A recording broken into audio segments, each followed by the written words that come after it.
નમસ્કાર મિત્રો, શ્રીકર મીડિયા વતી જન્માષ્ટમીની સૌને ખૂબ ખૂબ શુભેચ્છા. ભારતીયો તહેવારો સાથે જોડાયેલા છે અને ભારતીયોના દરેક તહેવારોમાં કંઈક અલગ જ સુંદર મજાનું તથ્ય પણ રહેલું છે. તેથી જ તો ઉત્સવો પ્રિય ખલું માનવા આવું આપણી સંસ્કૃતિમાં કહેવાનું છે. માણસ ઉત્સવ પ્રિય છે, પરંતુ ઉત્સવની પાછળ પણ કંઈક શ્રેષ્ઠ વાતો છુપાયેલી હોય એ માત્ર ને માત્ર ભારતમાં જ શક્ય બને છે. વિદેશીઓ મહેનતુ છે એટલે મને બહુ ગમે છે, પરંતુ એ લોકોના તહેવારોમાં ટામેટા ફેંકવા અને કીચડ ફેંકવા અને એની પાછળ કંઈ ખાસ તથ્યો નથી હોતા. એ ટોમેટો ફેસ્ટિવલ ને ફલાણા ઢીંગણા ફેસ્ટિવલમાંથી કંઈ ખાસું તથ્ય નથી હોતું, પરંતુ અહીંના એક એક ઉત્સવની પાછળ સાયન્સ છે. લોકોને વિચારીને, ઉત્સવને સમજીને ઉજવવા માટે થઈને આપણા લોકોએ સરસ મજાની એક પદ્ધતિ પણ બનાવેલી છે. સાતમ, આઠમ, નાગપંચમી આ બધા ઉત્સવોનો ઝુમકો જ્યારે આવે ત્યારે એ બધા ઉત્સવોની પાછળ એક એક વસ્તુઓ સરસ રીતે, સુંદર રીતે સિક્વન્સ વાઇઝ ગોઠવેલી છે કે એમાંથી માણસને જીવનનો અભ્યાસ મળે. ક્યારેક ઠંડુ ખાવું પડે તો ખાઈ શકાય, ઉપવાસ રહી શકાય, અમુક પ્રકારની જ વસ્તુઓ ખાઈને રહી શકાય. આવું આખા મહિનામાં થતું હોય છે. ખાસ મારે વાત કરવી છે જન્માષ્ટમી. આ બધા ઉત્સવો છે એ જન્માષ્ટમીનું બેઝ છે. વિશ્વનો નાથ, અખિલ બ્રહ્માંડનો સ્વામી શ્રી કૃષ્ણ જ્યારે આ સૃષ્ટિ પર અવતરણ પામે ત્યારે આખે ને આખી સૃષ્ટિ ઉત્સવ મગ્ન બની જાય. ઉત્સવ ઉજવવા માટે જાણે પૃથ્વીનું એક એક તત્વ થનગણતું હોય ને એવી અનુભૂતિ આપણને બધાને થાય.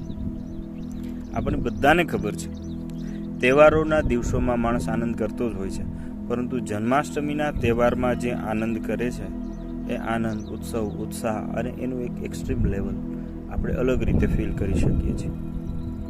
આની પાછળ ક્યાંક ને ક્યાંક કૃષ્ણ તત્વનું અદ્ભુત જીવન ડોક્યુ કરતું હોય, અદ્ભુત જીવનની ઝાંકી થતી હોય એવું લાગે. ભારતીયો ખરેખર ભાગ્યશાળી છે. આવું ઉત્તુંગ ચરિત્ર મળ્યું, એ ચરિત્ર ફળ્યું, એ ચરિત્રની એક એક મુમેન્ટ્સ લોકોના જીવનને પ્રેરણારૂપ બને એવી હતી. અને ખાસ આ ઉત્સવ માટે બોલીએ એટલું ઓછું, પણ કૃષ્ણ છે એ દરેકના જીવનમાં રમતો થવો જોઈએ. કૃષ્ણનો વિચાર, કૃષ્ણનો સિદ્ધાંત, કૃષ્ણની વાતો, કૃષ્ણની ગીતા, કૃષ્ણની વાંસળી, મોરપીંછ, કેવું અદ્ભુત કલરફુલ પીછું મસ્તક પર લગાવીને આ માણસે એને એવરગ્રીન ફેશન બનાવી. આજે પણ જુવાનીઓ જ્યારે મોરપીંછને ટચ કરે ત્યારે પોતાને એ કૃષ્ણ સમજતો હોય છે. કૃષ્ણ જેવું થવું, કૃષ્ણ સમજવું, કૃષ્ણના ગમતા થવું, આવી ઇન્ડિયનની ઈચ્છા હોય એ સ્વાભાવિક છે, કેમ કે આ ચરિત્ર જેટલું શ્રેષ્ઠ છે. આ ચરિત્રને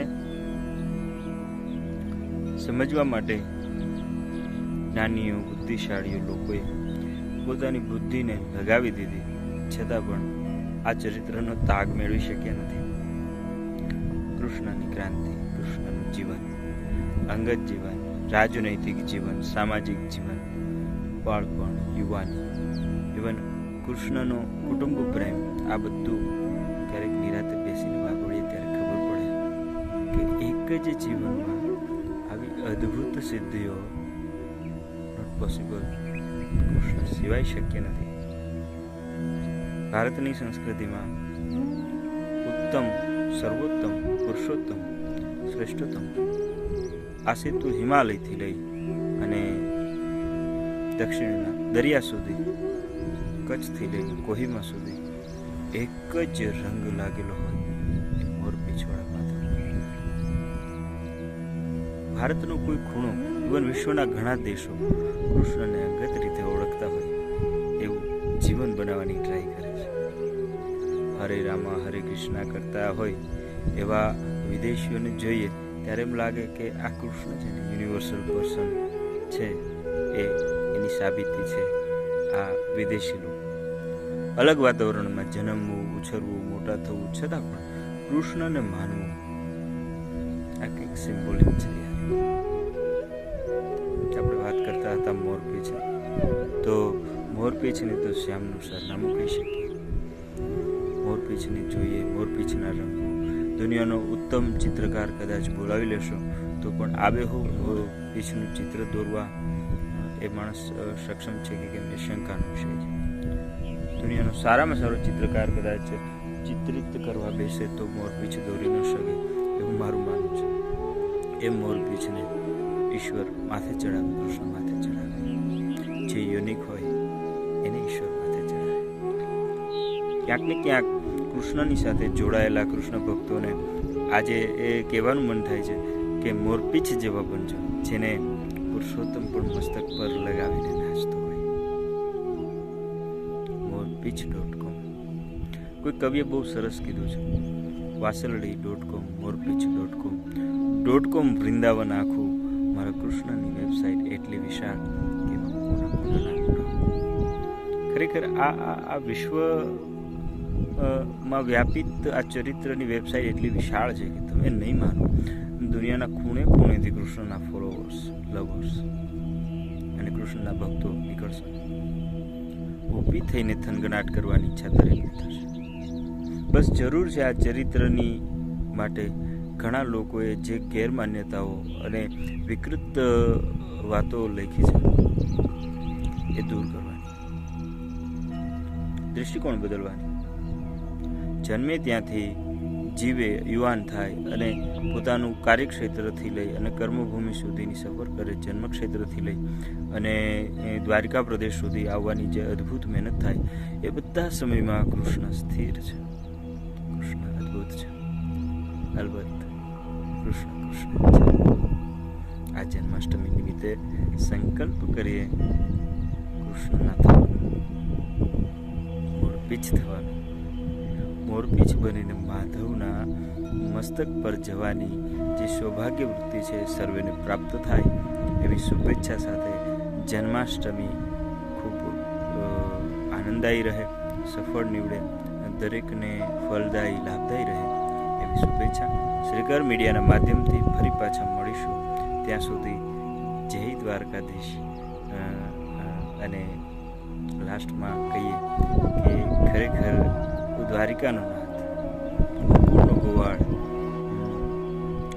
જેને ગોવર્ધન ઉચકવા માટે તચલી આંગળીના ટેકાની જરૂર પડે એવું સક્ષમ અખિલ બ્રહ્માંડનો નાથ, આ વિશ્વને પ્રેરક અને માર્ગદર્શક છે જ, રહેશે જ, રહેવાનો જ એ નાથ, એ દ્વારકાધીશ દરેકના જીવનને સુખ સમૃદ્ધિથી ભરી દે.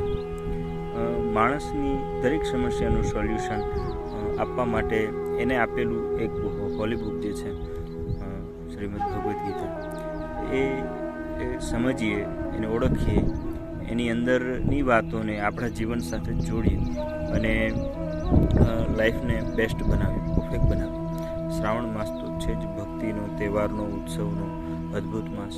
આ માસમાં અત્યંત પવિત્ર મનથી કૃષ્ણને ભજીએ, કૃષ્ણના બનીએ, પ્રકૃતિને માણીએ, આપણી આસપાસના વિશ્વમાં, આપણી આસપાસની પ્રકૃતિમાં છુપાયેલા માધવને નિહાળીએ અને જીવનને આનંદમય, પ્રકૃતિમય બનાવીએ. ફરી પાછા આવી વાતો સાથે મળીશું.